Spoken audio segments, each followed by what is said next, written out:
Good evening. I welcome you all for today's guest lecture organized by Department of Pathology and Lab Medicine, AIIMS Raipur. I welcome our Honorable Director and CEO, AIIMS Raipur, Dr. Nitin M. Nagarkar, sir. I welcome Dr. Neeraj Kumari, ma'am, Professor and Head Department of Pathology, AIIMS Raebareli. I welcome Dr. Narendra Krishnani, sir, Professor, SGPGI, Lucknow. Now I would like to invite Professor and Head Dr. Amit Kumar Chauhan, sir, to introduce about today's guest lecture. Sir, please.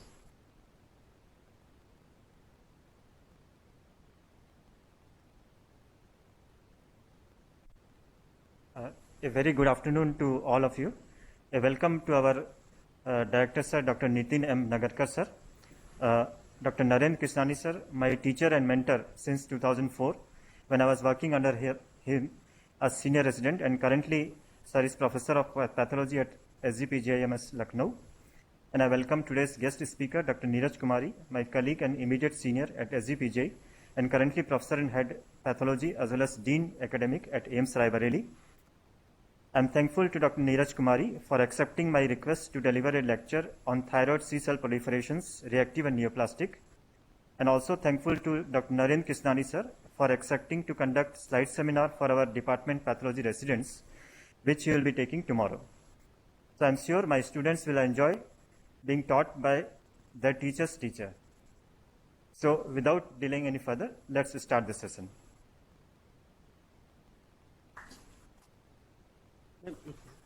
Thank you, sir, for introduction of the session.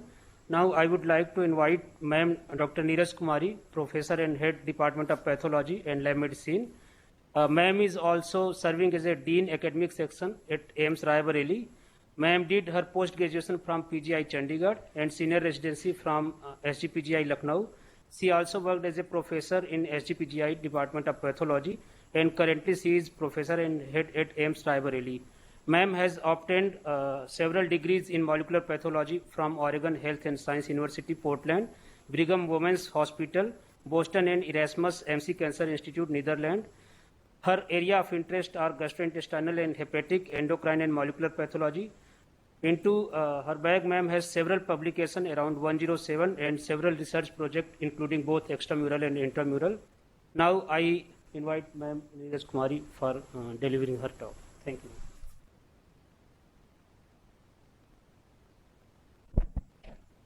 Good afternoon, everyone. Honorable Director, sir. Good afternoon, everyone. And thank you, Dr. Amit, for inviting me. And thank you for those kind words of introduction.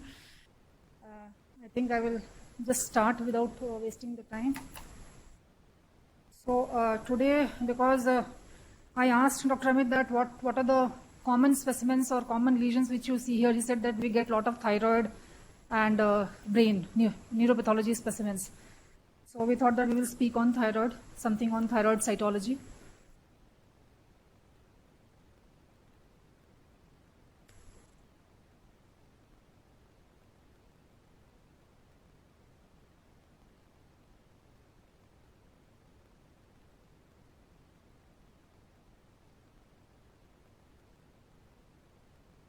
So today we will just discuss about or listen about something on thyroid C cells and their proliferations, both in the reactive as well as neoplastic conditions. It's not working? Is it okay now? I think because of mass, it was. Yeah, okay. So the C cells were first discovered quite ahead of the fact that when it was known that calcitonin is being secreted by C cells. So almost 90 years back, C cell was discovered first by Babar et al. In 1876. And he identified that there are some group of cells which are distinct from the follicular epithelial cells. These cells, he identified that they are large, rounded, and they have oval nuclei. They were named differently as ovoid cells or interfollicular cells, cells with mitochondrial-rich cells. So with different names, he first identified that there are another group of cells or another cluster of cells which are different from the follicular epithelial cells. And then later in 1932, Nonides et al., he identified that these cells are also stained by silver stains. So they contain the ergatophilic granules. Later with electron microscopy, it was known that these are cells derived from neurogenic origin or neural origin. Later, in 1967, it was that time when it was discovered that these cells also secrete calcitonin, which is one of the important biomarker in thyroid medullary cancers. And these C cells were identified in MEN2 syndrome in 1973 by Wolf et al. So as we know that these cells are derived from the fourth and fifth branchial pouch, and they descend with the ultimobranchial bodies. They are mostly located at the junction of upper third and the middle third of the thyroid, usually more concentrated towards the lateral border. Different authors have tried to measure these cells. Some say that with the total thyroid mass, it is around 0.1% of the total weight of the thyroid, or 2.4% of the total cells. And some people have also tried to count the number of cells in respect to the number of follicular cells, and they have shown that in humans it is 0 to 20 per millimeter square area. The C cells in normal conditions, they are stimulated by thyroid stimulating hormone. They secrete calcitonin in response of the level of serum calcium. So this is the major hormone which is secreted by these C cells. However, there are other hormones also, which are secreted in a very minor amount. Those are somatostatin, serotonin, and other neuropeptide markers. But they are very minuscule, very minor in amount. So the C cells have a major role only in knowing the progression of the medullary thyroid cancer. Their morphology is not very much important, but their identification in these tumors is more important. So these C cells, C cell hyperplasia, have been defined over time by different authors in different manner. So earliest was that when they say that if you find cluster of 4 cells, they defined it as C cell hyperplasia. Later they said that if you find more than 6 cells per follicle, then it is C cell hyperplasia. Then later they said that if it is cluster of 20 or more cells, then it should be categorized as C cell hyperplasia. And later in the Alvarez-Saavedra et al., they said that it should be 50 or more cells per low power field. So with these each different types of criteria, you can see the incidence of the C cell hyperplasia varies.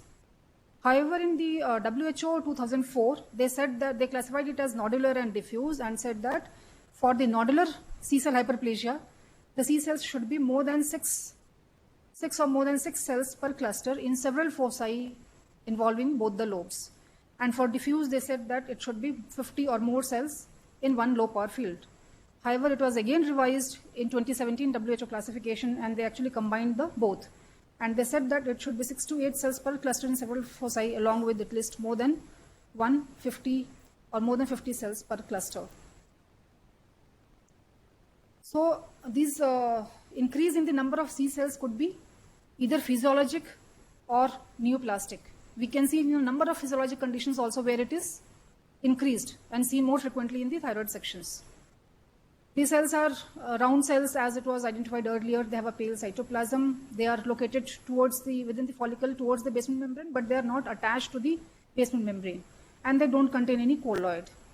In normal conditions, or even in reactive hyperplasia, it is difficult to identify them on light microscopy. So usually they are evident or clearly visible on immunohistochemistry for calcitonin. The neoplastic C cells, they are larger. They can be round, oval, or even spindle-shaped, as we see even in medullary cancer that the cells can have variable morphology. The important thing is that they have nuclear atypia. The mild to moderate nuclear atypia is seen in these C cells. Sometimes these cells can even fill the follicle, and or they can surround the follicle as a collar-like appearance. And sometimes these cluster of cells, if they are present, they can be indistinguishable from the invasive MTC. If the clusters, like it is 50 or more than clusters, it is very difficult to say that whether it is MTC or it is a C cell hyperplasia. So there are other features to differentiate whether it is micromedullary carcinoma or the invasive focus of MTC, or it is a C cell hyperplasia. These neoplastic C cells are easily identifiable on H&E. as compared to the physiologic C cells because they are large, they have nuclear atypia, they have more cytoplasm. Sometimes in the sections, the problems which we can encounter are if you have islands of parathyroid glands, parathyroid cells, because sometimes we see intrathyroidal parathyroid glands. So if there is a presence of parathyroidal cells, they can confuse us because they have their pale cytoplasm, round cells. Then some tangential cut of the solid follicles. If the follicle doesn't have lumen and it is tangentially cut, we can see clusters of cells closely placed. Then if it is medullary microcarcinoma, or if it is as I said, microinvasive or small invasive deposit of medullary thyroid cancer. So these are the different conditions where we can see the reactive or the physiologic C-cell hyperplasia. It can be seen in a lot of thyroiditis, a lot of non-neoplastic or the reactive conditions, even in multinodular goiter, hyperthyroidism, sometimes in thyroid lymphomas also.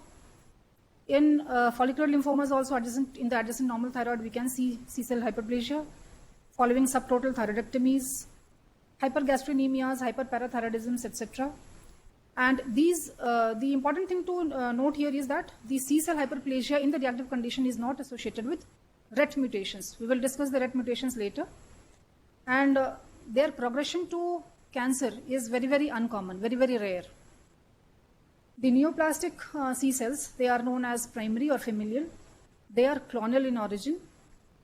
And these are the cells which form precursor for medullary thyroid cancer. They are associated with the different familial syndromes in medullary thyroid cancer, that is MEN2A, 2B, and the familial medullary thyroid cancer. And they have frequent association with RET mutation. So RET is one important thing in medullary thyroid cancer where it is involved in the screening of MTC. The other thing is serum calcitonin. The serum calcitonin is most commonly elevated in cases of neoplastic C-cell hyperplasia, but not in the physiologic conditions. Now these are some of the older definitions where people have identified the different patterns. They said that focal is where you see just few cells proliferating around the follicles. If there is a circumferential collar, they identified it as a circumferential, as a diffuse C cell. If it fills whole of the follicle as a nodule, they called it as nodular C-cell hyperplasia. But the latest criteria in WHO 2017 is 6 to 8 cells in multiple foci along with at least one cluster of more than 50 cells per low power field. Again, here you can see these small clusters and see this diffuse C-cell hyperplasia. Here you can see that these cells have round, pale cytoplasm as compared to the thyroid follicular cells. Here we can see these neoplastic C cells. You can see these nuclear size. They have atypia, hyperchromasia. They have different shapes, so the nuclear atypia is quite visible here. They have more cytoplasm also. And if you see carefully, I think you can see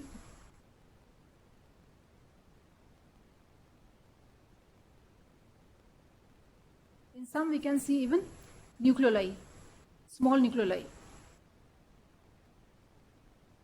This is the immunostain for calcitonin. You can see that these are the follicles, the normal follicles, and you can see here the islands of the C cells. Now coming to the C cell neoplasms, the C cell tumors from the C cell, they account for 3 to 12% of all thyroid tumors. So sporadic tumors account for 75 to 80% of the cases, whereas familial are in 20 to 25%. And of these familial most of them are in the syndromes, that is MEN2A, 2B, and familial MTC. So MEN2A consists of medullary thyroid cancer, pheochromocytoma, and primary hyperparathyroidism. Whereas MEN2B consists of medullary pheochromocytoma and mucosal neuromas. And then the familial medullary thyroid cancer. Sometimes they can also present with paraneoplastic syndromes, for example, as diarrhea or as Cushing syndrome. I'll just give you some examples as a case. These are the cases from my previous institute, from SDPGI. So this is a 20-year-old male who had a swelling in the right thyroid lobe, and on cut section this swelling was 3 into 2.5 centimeters, 3 into 3 centimeters. It was solid, grayish-white in appearance. The left lobe was, however, normal. It didn't show any lesion. Now this is the microscopy, where we can see these infiltrated cells present in small groups and nests. They are largely monomorphic. These are the normal thyroid follicular cells, and these are the tumorous cells. In the adjacent thyroid cells, thyroid parenchyma, we could find these collections of C cells, which were categorized as C cell hyperplasia, because you can see that almost these are more than 50 cells. Again, here we can see another cluster. Immunohistochemistry in the normal parenchyma also showed this presence of C cells or increased number of C cells. So we analyzed our data at SDPJMS and we found that these sporadic, the C cell hyperplasia in the sporadic MTC is seen very less frequently as compared to the familial MTC. It was only 12%, 9 out of 71 cases in the sporadic one, whereas it was almost 75% in the familial MTC. They can be located adjacent to the tumor or even in the normal, little far away from the tumor, main tumor, little in the adjoining normal parenchyma. Bilaterality was common more in the familial one, and atypia was again more common in the familial type. If you see the females, they have increased incidence of these familial C cell hyperplasia, and multifocality was also more common in the neoplastic type, whereas even size was also more in this. However, there was no significant difference was found in the desmoplasia, necrosis, or other poor prognostic markers. This is a different case, a case 2, where there was a 14-year-old female. She had a neck swelling for last 1 year, and she was just having diarrhea for last 6 months. She consulted the physician for the diarrhea. She had no other complaints like palpitation or sweating, no hypertension. So on examination again, she was found to have a solitary thyroid nodule in the right lobe. And ultrasonography showed that there were some calcifications in it and the tumor was vascular. She was referred for FNA. And in FNA, you can see that these are binucleated, mononucleated, plasmacytoid kind of cells, eccentric nuclei, which we call it plasmacytoid. They have a granular cytoplasm, binucleated cells again, and there is nuclear pleomorphism, anaplasia in the nuclei. So it was diagnosed as medullary thyroid cancer, and later on, when serum calcium was done, it was found to be quite high, in 4,000s. So as we know that it is familial, and there are modalities with which we can screen, for example, calcitonin, measuring calcitonin level in the siblings or doing direct mutation. So when the history was taken, this was the index case, who had a history where her grandmother, she died 25 years back with a history of medullary thyroid cancer. She was alive, but she had a history of medullary thyroid cancer. But the father died of another metastatic cancer in the thyroid. Then all the siblings were tested for the RET mutation, which I'll show later, and they all had positivity for RET mutation codon 634. This index patient, she had that right thyroid nodule of 3 into 2.5 centimeters. This was again operated. These were the other investigations which were done. She was operated. I don't have the histopathology pictures of this, I think. And central compartment lymph node dissection was also done. Bilateral parathyroids were also given on the for frozen sections, so they were enlarged. We identified that these are parathyroid tissue, so then they were resected. Lymph node were also enlarged in the internal jugular area, so they were also again sampled on frozen section, and it was confirmed that this is reactive. So there was no malignancy, no evidence of metastasis in any of these.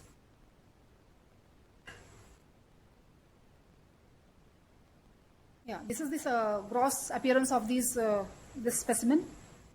So you can see that This is the thyroid, right thyroid lobe, where it had a large nodule.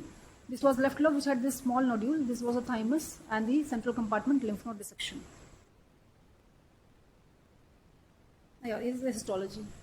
So on histology, we had these cell nests, round, monomorphic, nest-like nested appearance, with lot of these pale pink extracellular eosinophilic material, which was positive for Congo red, and it showed apple green birefringence on polarized light. So this was positive for amyloid. Immunohistochemistry also showed positivity for calcitonin. Now the index patient was positive for 634 mutation in exon 11, codon 634 of the RET. Now because these tumors are familial, the other siblings are also screened for RET mutation so that they can be diagnosed early. And even without appearance of the mass, the tumor can be detected, and they can be offered the prophylactic surgery. So this was the sibling 1, the second sibling, which was again 20-year-old male. This sibling was also positive for the RET mutation. On investigation on ultrasound, this sibling also showed another small nodule, which was 1.1 centimeters in the right lobe. Left lobe has another 0.7 centimeters. Then he was offered FNA. FNAC showed that again the right lobe, which was a larger nodule, showed a medullary carcinoma, whereas the left nodule showed a colloid nodule. The FNA from the left lobe was colloid. Other investigations like ionized parathyroid hormone was done, which was normal. To rule out the other components of the immune syndrome, the metanephrines and the normetanephrines were also done, and they were normal. So this patient sibling was counseled, and he was offered for prophylactic surgery. So this is the specimen which showed this small 1.1 centimeters thyroid nodule, and it was diagnosed as medullary carcinoma. The lymph nodes were reactive, parathyroids were enlarged, so it was given as parathyroid hyperplasia. Then the second sibling, or the third child in the family, was again positive for 634 mutation in the exon 11. This child was also investigated further and had thyroid nodules, which was multiple. The largest was 1 centimeters, around 1 centimeters, and calcitonin was, in both these siblings, the calcitonin level was normal. It was less than 55. 55 is the normal cutoff. So this is the FNA. Again, you can see the similar morphology. The eccentric cells, plasmacytoid cells, binucleated cells, granular cytoplasm, round nuclei. Here we can see some dark material, amorphous material on MGG, which is colloid, which is again stained for Congo red and shows apple green birefringence.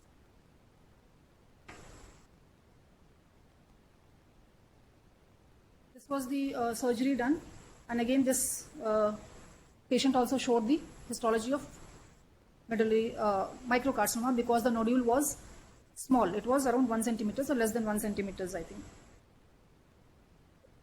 Then the immunohistochemistry for calcitonin was done, and it was positive. So we saw the reactive proliferations of C cells, which are seen in a number of non-neoplastic conditions. We saw the malignant proliferation, that is medullary cell cancer. Then there are in between a group that is medullary microcarcinoma, which is very small and difficult to differentiate between the C cell hyperplasia versus a medullary thyroid cancer. See, the cutoff at present which is given is it should be less than 1 centimeters, and it accounts for just 0.3 to 0.4% of the all nodular thyroid disease. It can be sporadic, unilateral, or solitary, and most of them, the familial ones, are the bilateral, and these are associated with RET mutations.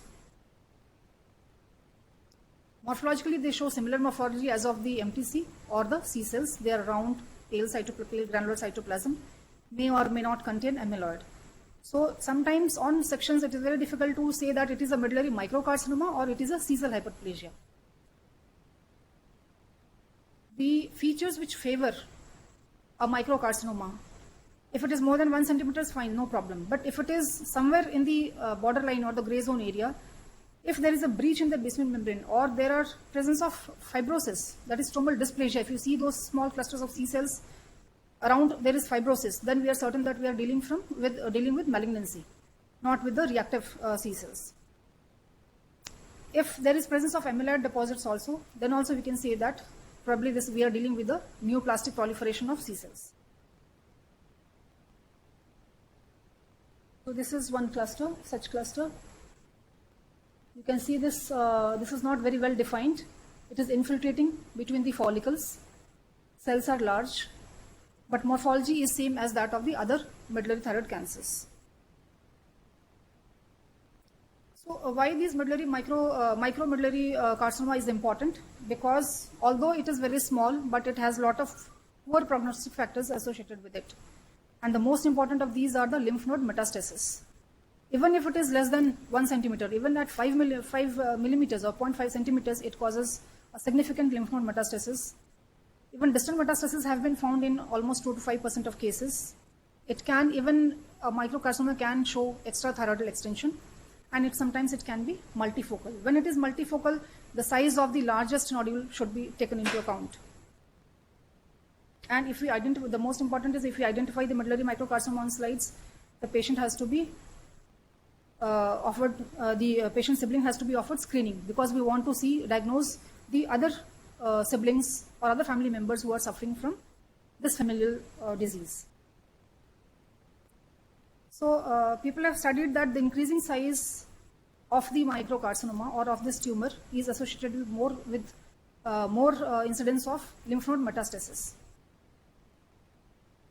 The size, for example, people have found that if the tumor is less than 5 millimeter or just 0.5 centimeter, the incidence of lymph node metastasis is around 23%. However, if it reaches 1 centimeter or 10 millimeters, the incidence of lymph node metastasis increases to 37%.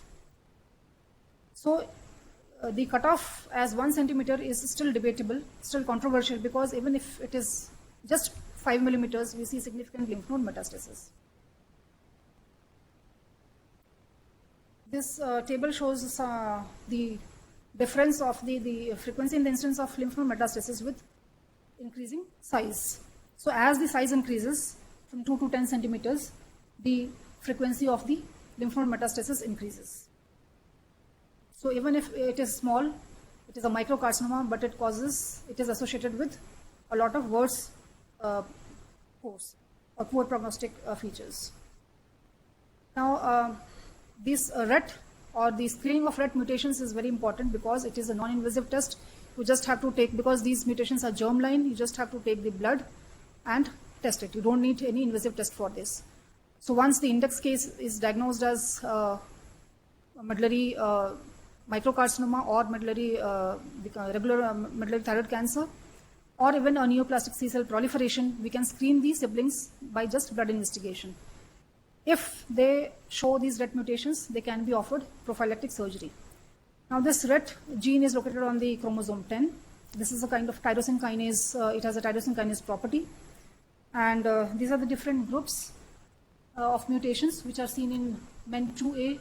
The most common is the 634, codon 634, which is seen in almost 40% of these MEN2A patients. Whereas in MEN2B, it is the 918, which is the most common mutation in MEN2B.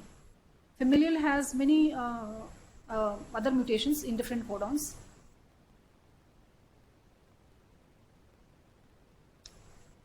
This slide just shows you the different risk associated with these different mutations, like 533, 609. So you can see that the mutations in the 634 has high risk located in the exon 11, and it is associated with MEN2A and cutaneous, like in amyloidosis also. Even this mutation in the exon 15, 883 is also has high risk, whereas the 918, which is seen in most commonly in the MEN2B, has the highest risk of patients developing medullary thyroid cancer. So these patients are the ones which should be offered prophylactic surgery as early as possible.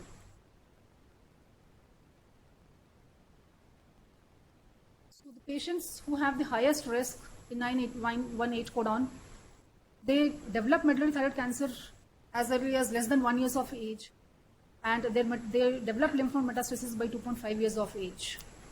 So they should be, if we have any index case in the family, if the patient has this kind of mutation, they should be offered prophylactic surgery. These mutations, that is 634, it again develops medullary thyroid cancer by the age of 1 year in the 634. However, the rest other mutations, they develop by the age of 5 years. The distant metastasis and the lymph node metastasis appear later, whereas the low risk ones, they develop the malignancy in the second and third decade. So some of the recommendations are that if you identify the highest risk mutation of the RET gene, you offer the prophylactic thyroid surgery as early as 6 months of age, or at least preferably in the first month of life if it is detectable in other family members and if you have a small child. The type of surgery is always total thyroidectomy with central compartment lymph node dissection. But here it may or may not be associated with the central compartment lymph node because these are either high risk or low risk. So these mutations are important to stratify the surgical management in these patients. So just to summarize that the C cells, they are more important as a marker of tumor progression in medullary cancer. They can be neoplastic, which is also known as primary. And these neoplastic C cell hyperplasia are associated with familial thyroid cancer and different MEN syndromes. They can be readily identified by H&E, whereas the reactive ones need IHC to be detected. And they are seen in many non-neoplastic conditions such as thyroiditis or primary hyperparathyroidism, etc. All MTC should be looked for the neoplastic C cell hyperplasia in the surrounding thyroid parenchyma. And most of them have actually associations. If we see carefully the slides, the adjacent areas, we can find C cell hyperplasias in almost 90% of the MTCs. Neoplastics are, CCH are mostly multifocal. And if we find this either neoplastic C cell hyperplasia or a medullary microcarcinoma or medullary thyroid cancer, the family members of these patients should be screened by serum calcitonin and RET mutation, because these are the two investigations which are non-invasive. Because these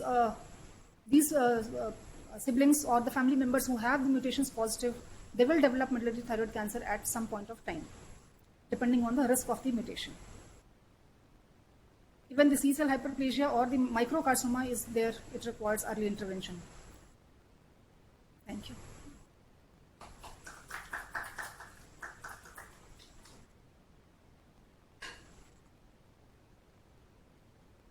Any questions?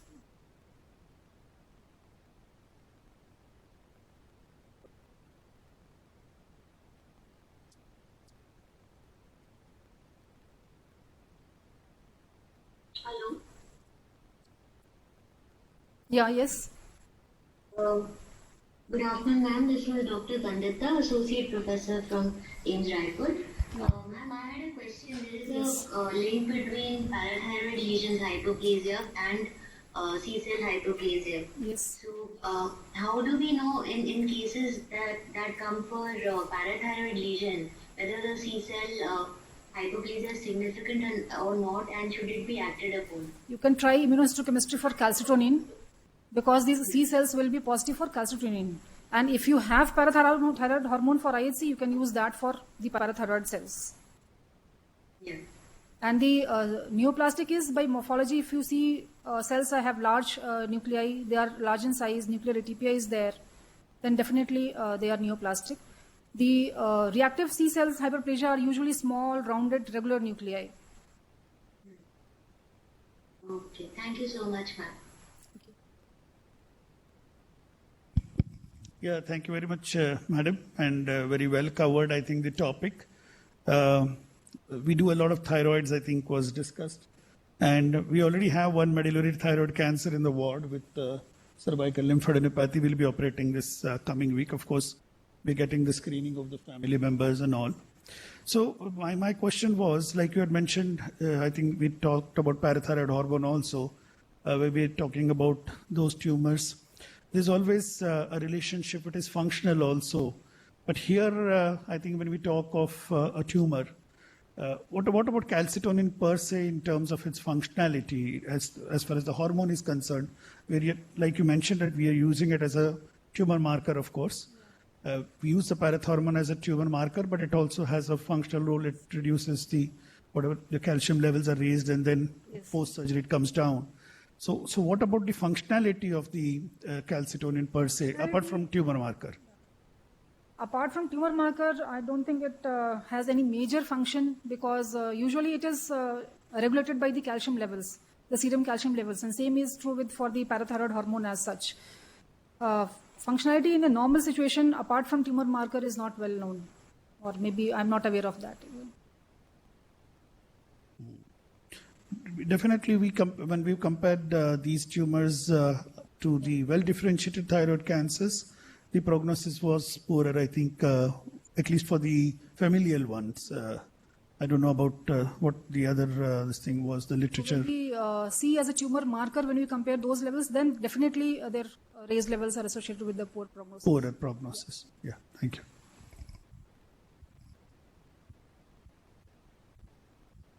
So it's not a question but a comment that simply if you see breach in any of the follicle, then I would consider it as microcarcinoma, irrespective of any size or anything else. So that is the most important. And the other important thing which I find, whenever my resident asks me, where is the hyperplasia, sir?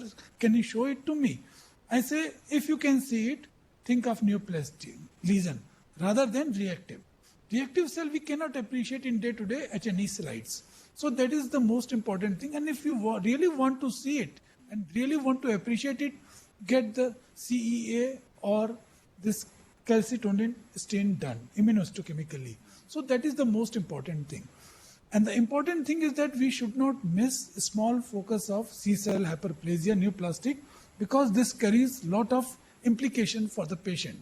And the patient family has to be screened thoroughly. So that is why C-cell hyperplasia, irrespective of the size. I don't consider that microcarcinoma less than 1. That is a controversial thing. Controversial. And even if it is a 2 millimeter, 3 millimeter, whatever it is, it should be taken as neoplastic and the patient should be treated. And the best stain, what I feel personally, whenever we find difficulty in appreciating any of the cells, whether these are the hyperplastic, and if we do immunohistochemical stain for calcitonin, in that case, what we find, if you are not very much comfortable with this calcitonin stain, get the CEA stain done, and it will give a very good bright stain, and we can easily appreciate the neoplastic C cell. So by that way, we can appreciate. And we have done many of the surgeries in very small kids also, 5-6 years, and we have seen that even on FNAC we have appreciated C cells. So it is very useful, and in all cases I would suggest that this mutation analysis should be done in all cases of medullary carcinoma. C-cell hyperplasia, when easily seen, it is definitely hyperplasia, because I said it is not evident on H&E. So we need to have some immunohistochemical marker. And the cutoff criteria for medullary microcarcinoma, that is controversial, because even people have shown that tumors around 3 millimeters, 4 millimeters, even they have shown lymph node metastasis. And in some even distant metastasis to lung and brain has also been reported. So that is again a controversial entity. So that's why it is said that whenever you see a neoplastic C-cell hyperplasia also, screening of the family members and prophylactic surgery in them should be offered. Because that is also, yes. Yeah. So I think it is a continuum of the picture. So we see in somewhere in between we see the medullary microcarcinoma. Maybe it is just evolving, or maybe it has metastasized and what we sample is just a one focus of the tumor. Maybe we have distant deposits in the other part of the tumor, because we cannot embed a whole of the gland. So it is just the continuum of the disease.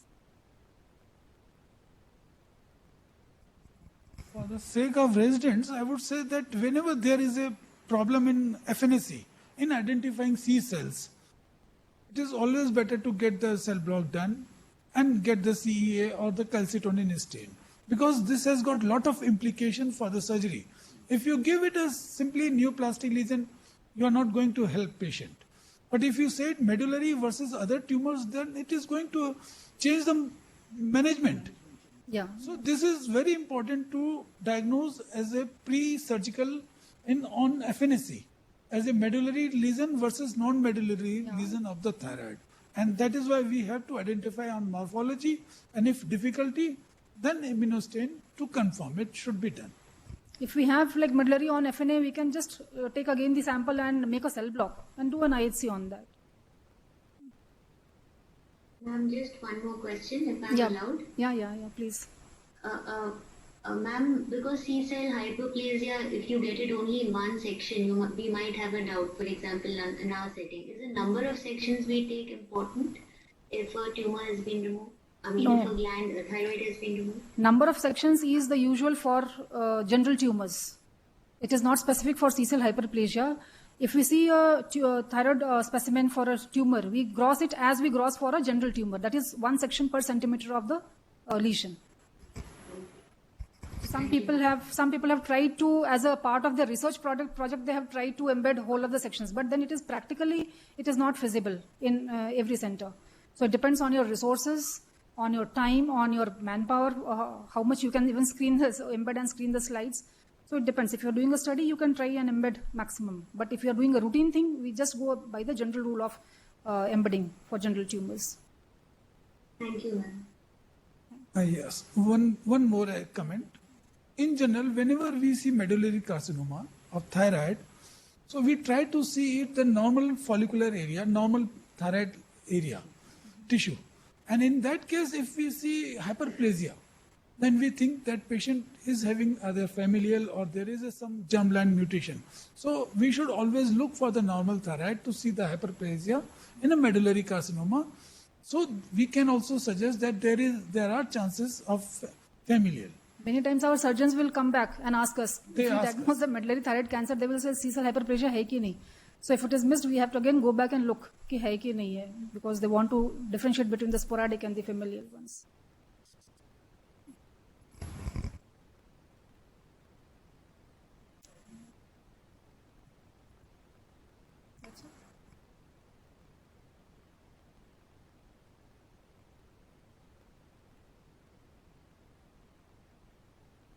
Thank you, ma'am, for such a wonderful and detailed discussion on C-cell proliferation, reactive and neoplastic conditions.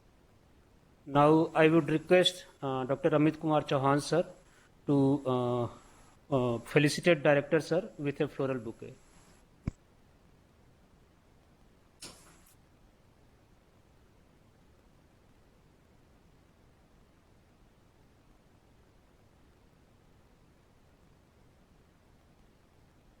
Thank you, sir. I again request Dr. Amit Kumar Chauhan, sir, to felicitate Dr. Neeraj Kumari, ma'am, with a floral bouquet.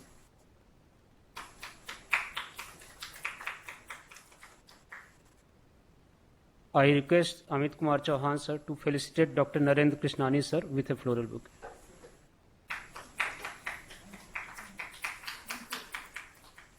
Thank you, sir. Now I request Honorable Director and CEO Dr. Nitin M. Nagarkar, sir, for a few words. Sir, please.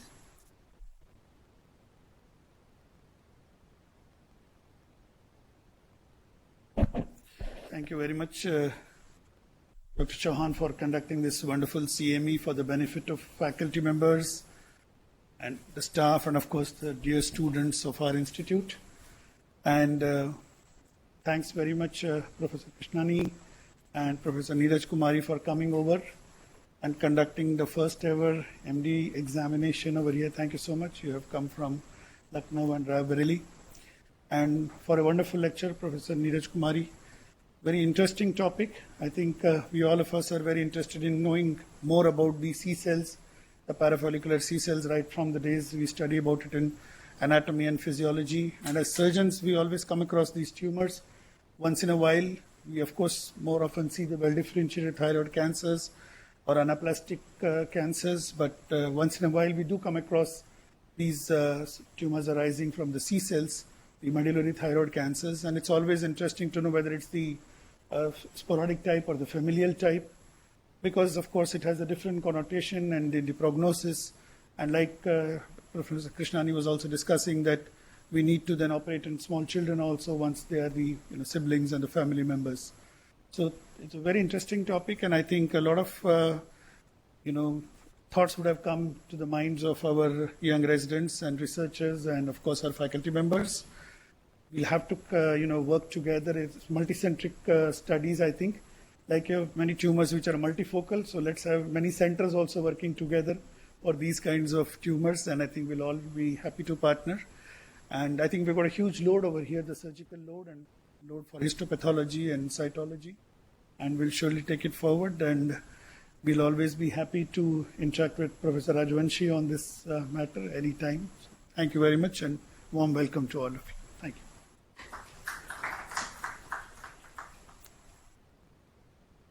Thank you so much, sir, for your word of wisdom. Now I request Honorable Director, sir, to felicitate our guest speaker, Dr. Neeraj Kumari ma'am, with a memento and certificate. Sir, please.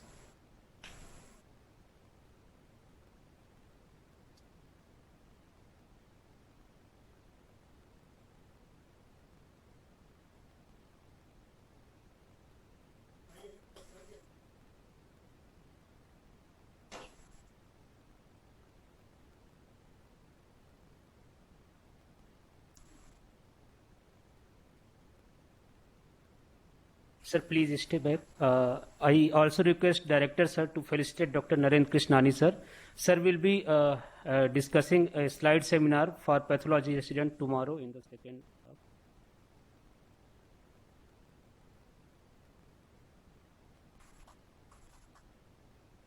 Thank you, sir. So now I will present my vote of thanks. First of all, I would like to thank Honorable Director and CEO Dr. Nitin M. Nagarkar, sir, for his continuous support, motivation and encouragement for such wonderful CMEs and guest lectures, and we hope this similar support will continue in future also. I would also like to thank Dr. S.P. Dhaneria, sir, Dean, sir, for permitting us for organizing this guest lecture. I would like to thank Dr. Neeraj Kumari ma'am for accepting our invitation to deliver this talk on C-cell proliferation. I also thank Dr. Narendra Krishnani, sir, for accepting our invitation to have a slide seminar for our pathology residents, which will be done tomorrow. I thank Dr. Amit Kumar Chauhan, sir, for his charismatic and wonderful organization and continuous academic sessions in the department. I also thank Dr. Ekta Khandelwal, ma'am, for management of LT4, IT cell team, PRO section, departments, faculty, residents, staff for organizing and helping in organization of this guest lecture. Thank you all. Now I would like to request you all for joining us for a cup of tea. Thank you.